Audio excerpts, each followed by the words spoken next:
Mga kaibigan, just to understand life. I am here to be not to be an arrogant to be with you right now, but I am here to reiterating some informations that I have.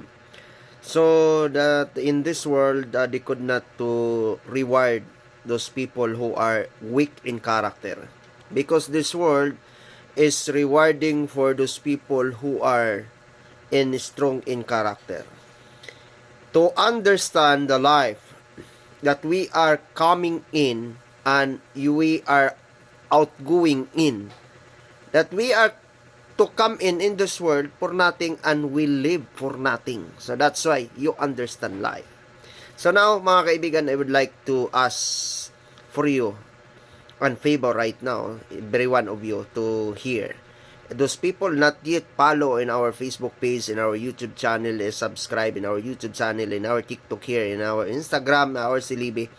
And by the way, if you have a time, and then you follow it, mga kaibigan. If ever you know and you understand with my content, with my what I am seeing here, mga kaibigan.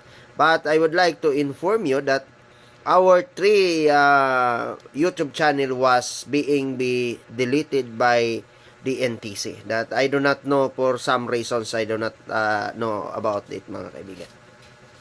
That I am here to discuss all of you. That in the first place, I am not investigator, I am not an expert, I am not a lawyer, everything, I am not an expert.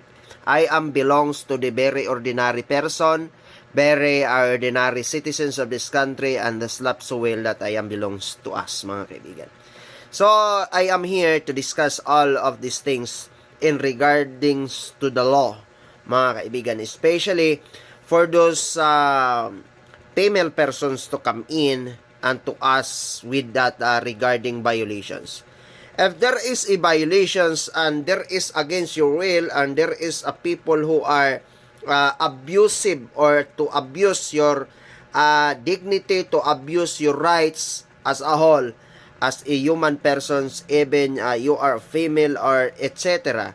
If you are a female persons or a male persons that to come in, just to file a formal complaint to the court, and then go to the police stations, the nearest police stations you belong, and go to the, especially for those female who are abused by her husband, boyfriend, and etc.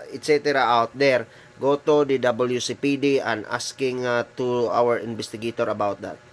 But one thing for sure, be sure that your claim, your complaint was support by the documents and supportive corroborative evidence, or the needs of the case in order to be filed, mga kaibigan. So that's why you go to a nearest police stations. Do not go to the Facebook page, do not go to the social media in order for you to publish.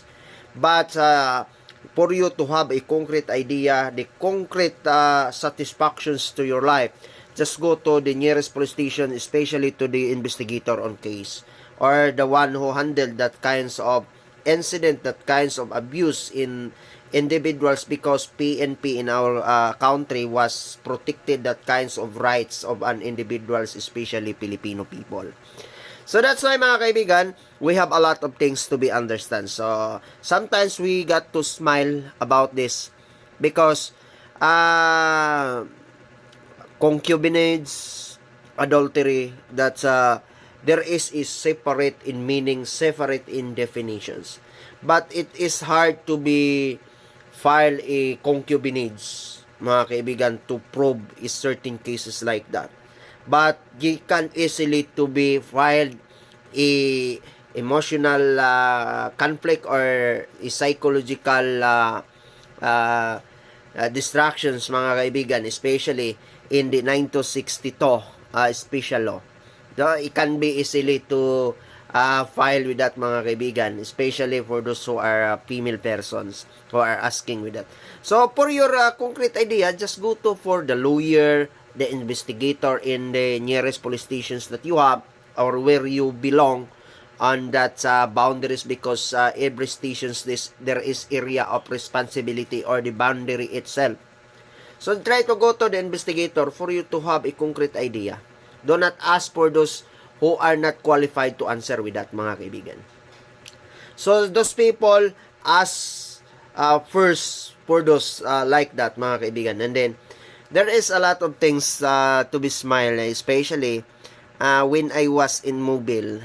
I responded this, mga kaibigan, and I captured it and go to the police stations and endorsed to the WCPD. But in concubinage as a whole, there is not an easy, even the lawyers, that they can answer this, mga kaibigan. But you can easily to file a psychological in 962, mga kaibigan. But if you are going to be filed for the concubinage, it must be in the actual, no? Actual, meaning naagid ka. Nakita gid nimo sila. Pero nakita lang nimo nga nagkuyog na diha, no. It could not be easy. But ang lalaki, dali ra kayo, babae, di ba? Mind you, boys, it is easy. It is adultery, no? Try to look at the definitions of the adultery and the concubinage. Magkakaiba po yun. So, yan ang mga kaibigan, no? Just to file the formal complaint to the court if there is a grievances to your life, mga kaibigan, because there is a lot of things to be fixed and to understand, especially here in the country, here in the Philippines, there is a lot of laws to be understand, mga kaibigan. And mind you, if you are an alien or the foreigner who came in the country, do not question the investigator, the police, and the etc., the agency here in the country. Before you came here, you study the language of the country. What are you trying to ask? That you can speak your own language, that here you are covered in my country, you are covered here in the Philippines law? There is a provided structures of protocol that before you came into the another countries or the territory itself, you study the language. Like for example, Tagalog, Bisaya, etc. like that. And then you are questioning our policemen out there. Who are you?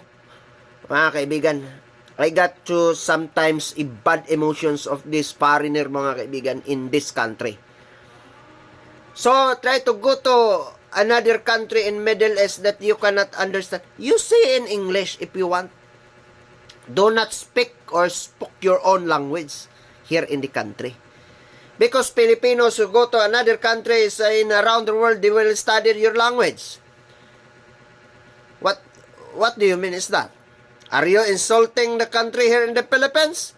So that's why I got a client which is the foreigner.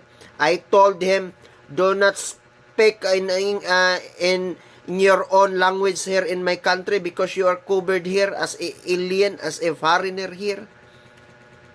Do not got to be an arrogant, be humble here because you are covered once you are here, mga kaibigan.